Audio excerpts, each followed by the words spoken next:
4 নম্বর গুণ ওয়াতাওয়াসাউ বিসসবর, যে বান্দা ধৈর্য ধারণ করবে তাকে আল্লাহ তাআলা কিয়ামতের দিবসে ইন্নামা ইউওয়াফাস সাবিরুনা আজরাহুম বিগাইরি হিসাব, আল্লাহ তাকে বিনা হিসাবে জান্নাতে প্রবেশ করাবে। সুবহানাল্লাহ পড়বেন না আপনারা সবাই?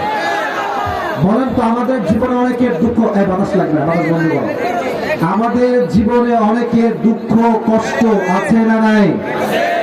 এখানে অনেক যুবক আছে যারা ছেঁকা খেয়ে বেকা হয়ে গিয়েছে। যুবক ভাই মাথায় রাখবা, যেই মেয়ে তোমাকে ছেড়েছে ধৈর্যশীল হও, ক্যারিয়ারে ভালো কিছু করো, ওর চাইতে 1000 গুণ বেটার অপশন আল্লাহ তোমাকে দান করবে। ঠিক না বলো?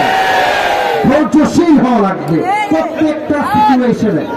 অনেক মুরব্বী আব্বাজান আসছেন যাদের সন্তানরা বেয়াদব হয়ে গিয়েছে, কথা শোনে না, আচরণ খারাপ হয়ে গিয়েছে, কথায় কথায় গালি দেয়। আপনার ধৈর্যশীল হয়ে দোয়া করবেন, এর বিনিময়ে আল্লাহ তাআলা আপনাদেরকে বিনা হিসাবে জান্নাতে প্রবেশ করাবে। সুবহানাল্লাহ পড়বেন না আপনারা সবাই? এজন্য কালেকশন করতে চাইলে একদম ভূমিকায় করতে হয়।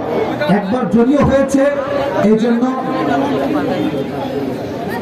আচ্ছা ঠিক আছে, আচ্ছা আচ্ছা ঠিক আছে, আচ্ছা এই দোয়া হয়ে যাবে। বসেন বসেন, ডান দিকে যারা যাচ্ছেন বেঈমানি করেন আপনারা, বসে পড়েন।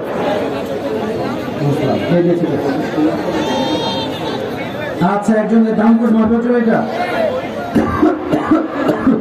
একজন দান করেছে 500, আল্লাহ কবুল করুন। সকলে পড়া আমিন।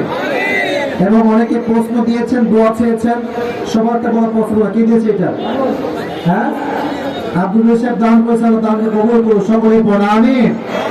আপনার দোয়া না করে যারা উঠছেন, কেশবপুরে আমি আর আসবো, বেঈমানি করবো আমি আর আসবো না, কারণ আমার সঙ্গে আপনার ওয়াদা করেছেন দোয়া করে যাবেন। বেঈমানি কেন করবেন?